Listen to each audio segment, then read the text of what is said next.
Bonjour. Aujourd'hui, nous terminons l'année avec les 7 paroles de Noël, les 3 dernières paroles de Noël avec lesquelles on va terminer cette année. Une parole de joie, de rédemption et de paix.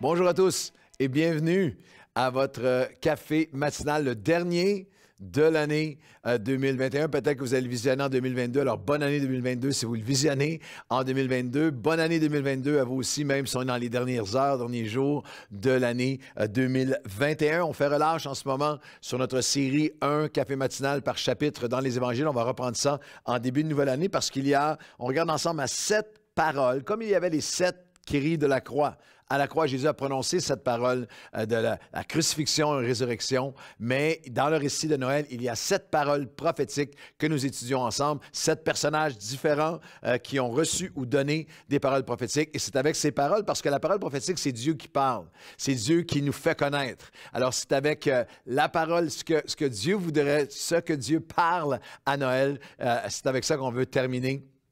Et l'après-Noël, la naissance de Jésus n'est pas seulement, on le célèbre à Noël, mais ses fruits et sa bénédiction sont pour l'année entière. C'est pour ça qu'aujourd'hui, on va conclure ces 7 paroles. Et je prends un instant parce que là, nous sommes à la toute fin de l'année, à quelques jours du 31, juste avant la fin de l'année. Je veux prendre l'opportunité de vous remercier. Beaucoup d'entre vous avez fait un don. Vous êtes allés à donner.nouvellevie.com à ce que nous avons appelé notre semence de reconnaissance. On vous appelle, si vous avez une reconnaissance dans votre cœur, je reconnais que j'ai été béni par Nouvelle Vie durant ces 2 dernières années en particulier, complètement gratuitement. J'aimerais semer. J'aimerais faire une semence dans votre ministère, dans le ministère. Parce que là, je vais faire une semence dans ton ministère et dans le ministère de Nouvelle Vie pour continuer à vous servir. Et des centaines d'entre vous avaient répondu. Et je vous dis tellement merci.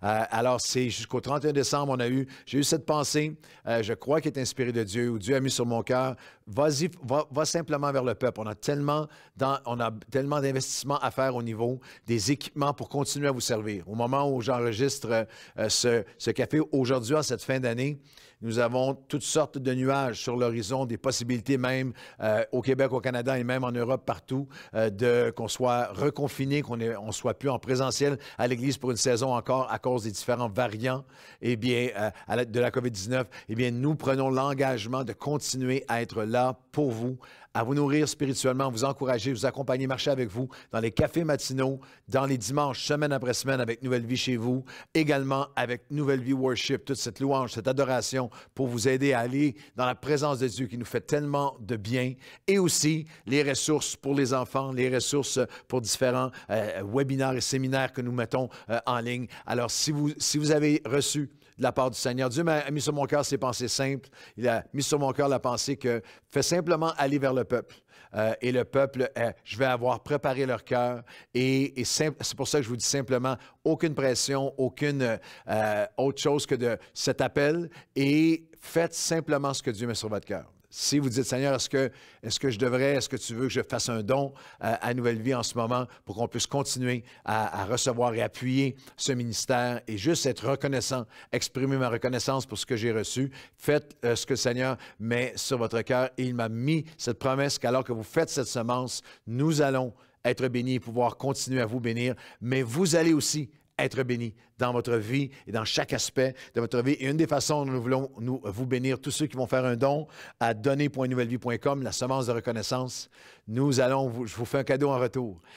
Janvier, février et mars, à chaque mois, je vais vous envoyer personnellement un podcast qui est exclusif pour vous, pour les donateurs de la semence de reconnaissance qu'on appelle Cœur à cœur avec Pasteur Claude, où je vais me déverser en vous et vous partager sans filtre ce que l'Esprit dit à l'Église. Qu'est-ce que Dieu dit à l'Église chrétienne en ces temps de la fin. On commence l'année 2022 avec un 21 jours de jeûne et de prière. Alors, on va être en jeûne, en prière, puis on va vous donner des révélations fraîches de la part de Dieu. Alors, merci à l'avance pour ceux qui vont donner à donner.nouvellevie.com. Les 7 paroles de Noël, on a vu ensemble que ces 7 paroles prophétiques entourant la naissance de Jésus dans Matthieu 1 et 2, Luc 1 et 2, paroles de faveur et de grâce, paroles de salut, paroles de bénédiction, parole de direction, de protection qui nous dirige et qui nous guide. Et aujourd'hui, une parole de joie. C'est la parole qui a été donnée aux bergers qui ont, dans l'Évangile de Luc, chapitre 2, au verset 8, il y avait dans ces mêmes contrées des bergers qui passaient dans les champs les veilles de la nuit pour garder leurs troupeaux. Et voici un ange du Seigneur leur apparut, et la gloire du Seigneur resplendit autour d'eux, et ils furent saisis d'une grande frayeur. Mais l'ange leur dit, « N'ayez pas peur, ne craignez pas, car je vous annonce une bonne nouvelle qui sera pour le peuple un sujet d'une grande joie. Car il vous est né dans la ville de David un sauveur qui est le Christ, le Seigneur. » Le mot « joie » qui est trouvé ici dans les textes originaux est très intéressant parce qu'il signifie littéralement la cause de la joie, la source de joie, la raison pour laquelle il y a une joie. Pas seulement une joie, le fruit de la joie. Voici maintenant, il sera pour le peuple le sujet d'une joie que tu reçois et que tu perds. Non, Jésus devient la source de joie, la raison d'une joie, la cause de la joie. Il est la raison de la saison de Noël. Bien que nous pouvons traverser Noël au Québec et ailleurs, tous les médias, même des albums entiers de chants de Noël sans une seule mention de Jésus, nous avons besoin, nous, comme croyants, d'être ramenés qu'il est la raison de la saison, qu'il est la source de joie. Toutes les autres joies de Noël, toute l'expérience à partir de l'enfance avec les cadeaux enveloppés, est-ce que je vais avoir ce que je veux, est-ce que je vais... Alors, on a tous vécu que je n'ai pas eu le cadeau que je voulais, cruellement déçu par le cadeau. Vous avez déjà dit, comme moi, à quelqu'un qui vous déballez votre cadeau, vous dites « Ah, t'aurais pas dû, t'aurais vraiment pas dû. » Alors, il y a la dimension de « j'ai pas eu le cadeau que je voulais » et même... Lorsque j'ai eu 100% le cadeau que je voulais, ça, on peut être à l'enfance, on peut être adulte. Moi, j'ai déjà reçu il y a plusieurs années un cadeau qui m'avait tellement... J'avais un vieux sac de golf de toutes les époques et mon épouse m'a acheté des bons... Je m'en ai pas servi beaucoup, malheureusement, parce que j'ai pas beaucoup de temps pour golfer. Mais ce matin de Noël-là, quand j'ai eu mes bâtons, et je me suis fait prendre parce que j'étais à côté, dans le salon, en plein hiver, à soigner mon bâton, et mon épouse a dit, regarde-le, il est comme un enfant avec son cadeau. Je sais pas ce que dormi avec mes bâtons de golf ce matin de Noël-là, mais même lorsque tu as le cadeau ultime, que tu penses qu'il est le top, c'est éphémère. Ça ne dure pas. Je n'ai pas passé l'année, croyez-moi, l'année suivante à serrer mes bâtons dans mes bras. Toutes les joies de Noël, au mieux, sont passagères, éphémères. Et trop souvent, la joie de notre relation avec Dieu, de ce qu'il a accompli pour nous, de qui il est, de ce qu'il a fait, de ce qu'il a promis pour notre vie, qui est là, qui est offert et que rien ni personne ne peut nous enlever, peut être noyé, peut être dilué, peut être perdu dans tout le tourbillon des autres choses de Noël. Je sais que c'est pour ça que c'est important de se rappeler qu'il est la source de grande joie. Il faut que je retourne à lui, quel que soit ce qui se passe autour de moi à Noël. C'est un grand paradoxe des fins d'année. Et de Noël et de la fin de l'année dans laquelle nous sommes, c'est que la célébration et la commémoration de la naissance de Jésus, qui est la source de toute joie, est souvent dans une saison où les cœurs sont lourds, serrés. On arrive à la fin de l'année et on reflète sur l'année les pertes, les échecs, les douleurs et même les deuils. C'est particulier en cette fin d'année qu'il y a autour de la famille Nouvelle Vie plusieurs personnes qui ont perdu une mère, perdu leur maman, perdu leur papa, perdu quelqu'un de près d'eux. Et je vais vous dire cette vérité que je crois profonde et importante, et dans toute la compassion pour ceux qui sont dans le deuil. Les chrétiens sont légitimement les seules personnes sur terre qui peuvent être en deuil et dans la joie en même temps. Être en deuil. L'apôtre Paul ne dit pas, vous ne vivrez pas de deuil pour les personnes que vous connaissez qui sont chrétiens, qui partent. Il y a une perte, il y a une tristesse, il y a un deuil. Mais nous ne nous sommes pas affligés concernant ceux qui nous quittent comme ceux qui n'ont pas d'espoir. Nous avons une joie, la source de joie, Jésus, et le salut qu'il donne sur cette terre et la vie éternelle est l'antidote à l'un des pires voleurs de joie. La peur, la crainte. Ne crains pas, il va être pour tous les peuples, pour toutes les époques, un sujet d'une grande joie. 365, n'aie pas peur dans la Bible, parce qu'il y a 301 pour chaque journée de l'année 2022 qui sont devant nous, la joie qui efface les peurs qu'on peut avoir dans la vie, et même la peur de la mort. Il y a une amie sur l'équipe pastorale ici qui a perdu sa maman récemment, qui est une chrétienne, et est décédée dans la foi.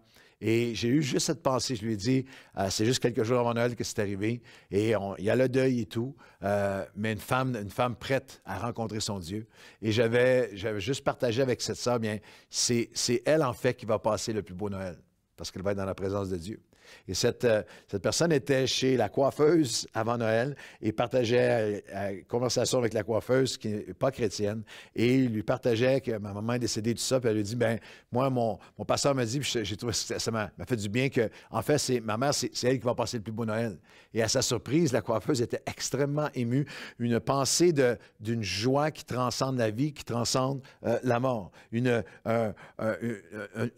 parole qui doit être renouvelée, parce qu'il n'est pas seulement la joie de dire « Ah, Jésus est venu à Noël », mais une joie qui est renouvelée. Il est la source de la joie. La parole de Noël est une parole de joie et c'est aussi une parole de rédemption, que nous avons été rachetés par le Seigneur. Et ça, on trouve ça dans l'Évangile de Luc, au chapitre 2, et le verset 36, il y avait une prophétesse, Anne, qui était là. Elle était fort avancée en âge et elle était âgée de 84 ans. Elle ne quittait pas le temple, elle servait Dieu et dans le jeûne et la prière, et elle louait Dieu et elle parlait de Jésus. C'était une prophétesse, elle parlait de Jésus à tous ceux qui attendaient la rédemption, la délivrance, la rédemption de Jérusalem, mais de chaque la rédemption, la délivrance que Dieu veut donner. Il y a une première application très importante. Vous n'êtes jamais à la retraite avec Dieu. Anne était âgée de 84 ans et elle continuait dans le temple à en recevoir la parole de Dieu, à servir, à parler pour Dieu. Alors, je veux défier nos amis de 60, 70, 80 et plus. Dieu veut encore se servir de toi, te donner une parole. Sois là, sois dans le temple. Pas seulement une parole pour raconter les belles choses que Dieu a faites dans le passé.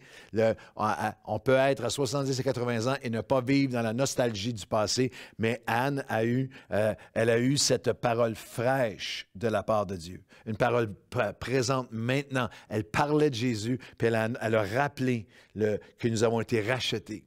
Le mot nous parle de racheter à une grande valeur, payer le prix, payer la rançon pour ce qui est d'une grande valeur. Et Noël, c'est Dieu qui dit à chacun d'entre nous, tu étais tellement d'une grande valeur, tu étais tellement précieux, tu es tellement précieuse que j'envoie mon Fils mourir, naître et mourir pour toi, pour te racheter, pour payer le prix, pour te ramener, pour te restaurer.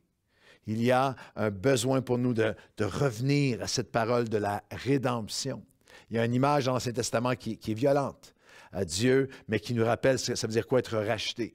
C'est littéralement, à travers le prophète Osée, dans l'Ancien Testament, vous pouvez le lire, c'est un chapitre, un livre qui est court. Je vous donne ça comme devoir de fin d'année. Allez lire Osée, et Dieu a demandé quelque chose de très particulier à Osée.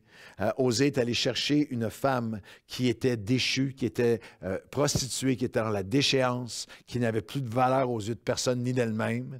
Et il est allé la chercher, l'amener à lui, la guérir, la couvrir, lui donner accès à toute la bénédiction. Il l'a pris comme épouse. Et alors qu'elle a toute cette bénédiction, cette restauration, elle déchire tout, elle arrache tout et elle retourne à une vie de déchéance. Et lorsqu'elle se retrouve sur le bloc de l'encanteur, le bloc de l'esclavagiste, à être vendue comme esclave et que l'encanteur dit « Qui donnera quelque somme que ce soit pour elle, qui n'avait plus de valeur à ses propres yeux, aux yeux de qui que ce soit autour? » Il y a une voix derrière la foule qui dit « Moi. » Osée. Et la foule se sépare et Osée s'approche. Il dit, moi, je vais payer le prix pour la racheter, pour la ramener, pour la restaurer. Et Dieu dit, c'est ce que j'ai fait avec mon peuple. Et c'est ça, Noël. C'est Dieu qui, quels que soient les échecs, quels que soient les éloignements, quel que soit ce qui peut arriver qui m'a distancé de Dieu dans cette dernière année, on arrive au dernier jour de l'année, sache que Noël, c'est une parole de rédemption. C'est une parole qui dit, je t'ai racheté. Et dans le chapitre 1 de Osée, il paye le prix pour la racheter, la ramener. Mais au chapitre 3, Dieu lui dit, au chapitre 1, va la racheter. Et au chapitre 3, va l'aimer, va la racheter. Et moi, c'est comme ça que je veux finir l'année, avec cette confiance. C'est cette confiance-là qui me donne la paix. Confiance que Dieu m'a non seulement racheté pour me pardonner, mais pour marcher dans son amour dans cette année qui est devant nous. Et la dernière, 7e parole, c'est une parole de paix. Elle est donnée à plusieurs endroits. Vous savez que lorsque l'ange a annoncé, il a dit, j'annonce la paix sur la terre. Lorsqu'il a parlé au cœur de Zacharie, la parole prophétique dans Luc 1,79, il est venu pour nous éclairer et nous diriger nos pas dans le chemin de la paix. Et Siméon a donné une prophétie, à Marie et il lui a dit, voici, maintenant, Seigneur, tu laisses mon serviteur s'en aller en paix par ta parole, car j'ai vu ton salut que tu as préparé devant tous les peuples. Je veux que vous terminiez l'année avec moi, avec cette parole de paix. Si je marche dans la paix avec Dieu, je peux marcher dans la paix de Dieu. Je vais terminer avec une illustration que ça m'a fait sourire cette semaine. Peut-être que vous l'avez vu dans les derniers jours de l'année 2021. Et partout dans les médias, il y a cette histoire hallucinante d'un Britannique, James Howells, qui a accidentellement jeté un disque dur. En 2013, il avait commencé à acquérir des bitcoins. Ça valait presque rien. Et il avait acquis 7500 bitcoins. Ça valait presque rien à l'époque. Et il a, par erreur, jeté le disque dur où il y avait tous ces bitcoins. Et il l'a jeté à quelque part, je ne sais pas quelle année, mais c'est en 2013 que tout ça avait pris place. Et 7 ans plus tard, la valeur de ces bitcoins, qui valaient presque rien à l'époque, à 37 000 US par bitcoin, il a un disque dur perdu avec une valeur de 348 millions de dollars canadiens. Alors, il est en train de faire plein de démarches. Je n'ai pas terminé l'histoire, mais il est dans son pays à essayer de négocier avec la ville où il y a le dépotoir, où il sait que son disque dur a été enfoui à quelque part dans 15 mètres de déchets. Et il veut essayer d'aller retrouver son disque dur avec sa fortune. Il est prêt à payer plein de gens pour, et on ne sait pas comment tout ça va se terminer. Mais lorsque je lisais avec un sourire cette anecdote, c'est un ingénieur. C'est l'ingénieur le plus triste et le plus paniqué et le plus sans paix en cette fin d'année 2021, peut-être au monde. Mais j'aimerais dire à toi et à moi qu'il est possible de traverser Noël en ayant jeté le disque dur de la richesse de ce que Dieu nous offre. Alors, je veux te demander dans les dernières secondes du dernier café matinal de l'année, de t'arrêter et de dire, Seigneur, voici les paroles que je veux que soient dans mon cœur, les paroles que je vais recevoir, que je vais répandre autour de moi, à laquelle je vais m'attacher et m'accrocher à cette fin d'année. Nous terminons l'année avec cette parole de salut, avec cette parole de faveur, avec cette parole de protection, de direction qui nous guide, de joie, de rédemption et aussi cette parole de paix. Nous la recevons et nous te remercions pour Jésus. Nous te remercions, Père, pour le Fils donné. Et nous allons entrer dans 2022 avec ces 7 paroles de Noël écrites sur nos cœurs au nom de Jésus. Au nom de toute l'équipe Nouvelle Vie qui produit ces cafés matinaux, de mon ami technicien Juanel, qui est avec moi aujourd'hui pendant toute l'année. J'aimerais vous dire à quel point nous sommes privilégiés et honorés de vous servir. On vous souhaite une belle et bonne année 2022, mais on ne peut pas juste vous la souhaiter. Nous la prions pour vous et on va être là avec vous. Et grâce à vous, on va être là pendant toute l'année 2022 et jusqu'au retour du Seigneur. Nous vous aimons. Que le Seigneur vous bénisse.